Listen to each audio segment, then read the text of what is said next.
Halo Rebaners dimanapun Anda berada, bagaimana kabarnya? Baik.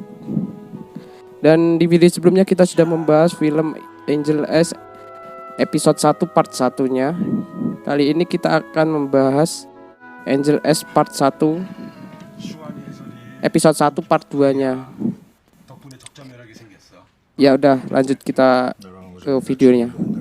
Ayah Soan sedang bersama dengan temannya yang juga pemilik observatorium, di mana ibu Soan pernah bekerja di sana juga. Ayah Soan selama ini tidak pernah pulang ke rumah karena ia masih merasa sedih jika harus mengingat kenangan bersama istrinya di rumah itu. Malam ini Ayah Soan sangat ingin pulang bertemu dengan anaknya, tapi hari ini adalah hari ulang tahun mendiang istrinya, sehingga Ayah Soan ragu untuk pulang ke rumah. Di rumah Soan mempersiapkan kue ulang tahun untuk merayakan ulang tahun ibunya. Ayah Soan menelponnya, tapi ia hanya meninggalkan pesan untuk putrinya. Anakku, apa kau tidur? Sepertinya aku tak bisa menemuimu lagi. Hari ini sangat dingin, hangatkan tubuhmu dengan selimut. Wan, maafkan aku. Soan sangat sedih karena ia kembali merayakan ulang tahun ibunya sendiri di cuaca yang sangat dingin. Dongju dan ibunya sedang mempersiapkan bubur untuk mereka antar ke pelanggan. Nanti ada meteor Leo yang disebut Raja Hutan Meteor. Diprediksikan kalau akan ada produksi hujan meteor yang sangat indah. Mereka mengatakan lebih dari 100 meteor akan jatuh setiap jam. Soan yang mendengar berita radio, ia lalu mengambil teleskopnya dan bergegas pergi. Dongju kebetulan berada di depan rumah Soan dan melihat Soan keluar rumah dengan membawa teleskop. Dongju heran melihat Soan yang selalu cuek dengan keberadaannya. Dongju memilih menaruh sepedanya dan mengikuti Soan. Tiba-tiba ada truk yang hendak menabrak Soan. Namun Dongju berhasil menyelamatkan Soan. Teleskop yang Soan bawa terlepas dan rusak. Apa kau gila? Apa kau tak melihat ada truk lewat? Dongju memarahi Soan yang sembarangan menyeberang. Soan tak peduli. Ia melepas dirinya dari dekapan Dongju. Soan mencari teleskop yang jatuh. Ia mencari sambil meraba. Lalu dia berkata, aku harus pergi melihatnya. Aku seharusnya melihatnya bersama. Ibu akan menunggu, aku berjanji padanya, kata Soan sambil terus mencari teleskopnya. Ia sangat ingin melihat meteor itu. Karena itu ia pernah pergi bersama ibunya untuk melihat hujan meteor. Namun kecelakaan menimpa mereka, dan itu membuat Soan sangat ingin melihat meteor itu. Dongju menatap lama Soan, dan ia baru sadar jika Soan tak bisa melihat. Pantas saja Soan tak pernah menghiraukan keberadaannya. Kita tidak harus pergi untuk melihat bintang. Tidak akan ada masalah kalau aku tak melihat hal semacam itu seumur hidupku. Aku minta maaf ibu karena aku. Soan terus saja menyalahkan dirinya. Seandainya saat itu ia tak mengajak ibunya untuk melihat hujan meteor, pasti saat itu ia masih bisa merayakan ulang tahun ibunya bersama ibu dan ayahnya.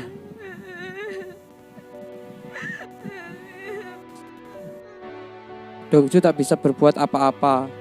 Ia hanya melihat Soan yang terus mencari teleskopnya. Kali ini Soan melewatkan hujan meteor yang ia tunggu-tunggu. Soan putus asa dan memilih kembali ke rumahnya. Melihat Soan yang akan pulang, Dongju langsung mengambil teleskop milik Soan. Ia mengikuti Soan hingga di depan gerbang. Dongju langsung mengembalikan teleskop itu pada Soan. Soan mengambilnya dengan kasar. Tidak ada kata terima kasih yang terucap dari Soan. Soan berkata ia tak pernah meminta Dongju untuk membantunya. Soan berkata ia tak pernah meminta bantuan dari Dongju. Dongju tak peduli. Yang terpenting Dongju sudah menaruh nyawanya untuk menyelamatkan Soan. Apa sulitnya jika Soan mengucapkan terima kasih? Soan menjawab ia tak pernah meminta Dongju melakukan itu. Tapi bagaimanapun juga Dongju memiliki kaitannya dengan hidup Soan. Jadi ia berpesan agar Soan tidak melakukan hal yang berbahaya. Soan tak peduli. Dongju berkata ia juga memiliki banyak hubungan dengan Soan. Bubur yang Soan makan setiap pagi adalah buatan ibunya, dan yang mengantar bubur itu ke rumah Soan adalah dirinya. Jadi sekarang ia ada alasan untuk ikut campur urusan Soan. Hai anak SMA, Apa kau tak sekolah? Kata Soan karena hari sudah mulai siang. Sepertinya Soan malas mendengarkan Dongju yang super bawel. Dongju heran dari mana Soan tahu jika ia anak SMA. Soan tahu jika orang yang menolongnya saat di observatorium adalah Dongju. Terdengar jelas dari suara jelek Dongju. Soan berkata kalau hari ini tidak ingin mati jadi Dongju bisa pergi. Sebelum Soan masuk ke rumah, Dongju memberikan bubur yang ia antar pada Soan. Pastikan kau memakan ini. Kau akan menyesal kalau kau tak memakan karena bubur ini sangat enak. Kata Dongju tahu jika Soan sangat suka dengan bubur buatan ibunya. Karena itu yang tertulis di pesan yang Soan tempel. Tanpa mengucapkan apa-apa, Soan masuk ke rumah. Soan tak segera masuk ke dalam rumahnya. Ia terpaku di depan pintu sambil memegang erat bubur dan teleskopnya. Dongju sedang melamun dan menatap keluar kelas. Pak guru melempar kapur untuk membuyarkan lamunan Dongju. Ia meminta Dongju untuk membaca salah satu puisi. Kemarin aku mendapat surat. Jalan di mana aku mengikuti dirinya menghilang. Jalan di mana yang tidak juga menghilang. Di hari kalian berdua bermain dengan kita. Mereka menyembunyikan wajah mereka. Aku mencintaimu, aku mencintaimu. Ju terenyuh membaca puisi tersebut. Seakan ia memahami isi yang ia baca. Ia juga memahami perasaan Soan, gadis yang ia tolong pagi tadi. Apa itu cinta? Dongju mendatangi observatorium.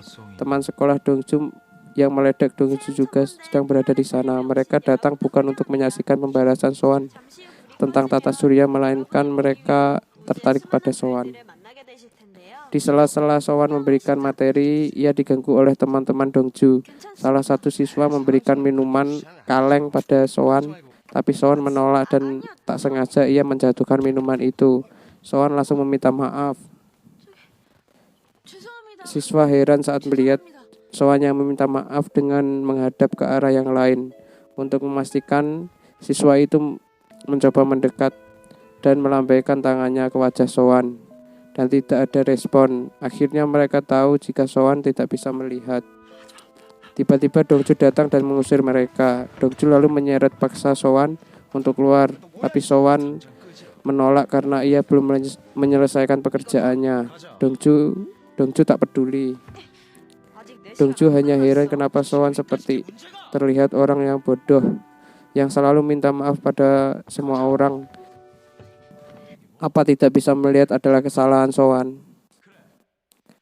Tidakkah Soan mengakui dengan percaya diri jika Soan tak bisa melihat? Kenapa Soan ingin berusaha keras seakan Soan bisa melihat? Percaya diri, bertindak seperti tidak tahu apa-apa. Apa yang kau ketahui? Aku menghabiskan waktu 3 tahun untuk berada di posisi saat ini. Aku berlatih selama 3 tahun agar aku bisa terbiasa melakukan hal ini. Hanya itu yang bisa Soan lakukan agar ia merasa ia masih berguna dalam kondisinya. Dongju pulang dan memikirkan kata-kata Soan. Orang-orang yang selalu mengatakan ini padaku. Hal yang mereka lakukan sehari-hari sangat mudah dilakukan sehingga mereka bisa sambil menutup mata. Tidak bagiku, di mana kau bisa menutup mata dan melakukan sesuatu dengan mudah. Dongju mengambil sapu tangannya. Ia memakai sapu tangan itu untuk menutupi matanya. Ia ingin tahu bagaimana rasanya menjadi seperti Soan yang tak bisa melihat apapun. Tak peduli dengan banyak orang, Dongju terus saja melakukan aksinya. Sambil terus menunduk meminta maaf pada orang-orang yang tak sengaja ia tabrak. Bahkan Dongju tersandung batu besar. Tapi itu tak membuat Dongju putus asa. Dongju bahkan berani menyeberang jalan dengan menutup matanya. Tapi langkahnya tak bisa ia percepat sehingga ia jatuh dan terjebak di jalan. Dongju juga tak sengaja menabrak Ajushi yang membawa barang. Dan akibatnya Ajushi itu marah dan memukul Dongju. Dongju terus saja meminta maaf pada Ajushi. Sepertinya yang Soan lakukan saat Soan meminta maaf pada teman-temannya tadi. Dengan wajah babak belur, Dongju memahami perasaan Soan yang sangat ingin terus bekerja di observatorium dan yang tak ingin orang-orang menganggapnya remeh karena Soan tak bisa melihat. Sambil menangis, Dongju menemui Soan. Dongju melihat tali sepatu Soan yang terlepas. Dongju mengikat tali Soan sambil Dongju menangis. Soan memegang pundak Dongju dan bertanya, "Apa Dongju menangis?" Dongju tak bisa menjawab dan air matanya terus menetes. Ia meminta maaf pada Soan. Dongju sama sekali tidak tahu betapa sulitnya posisi Soan saat ini.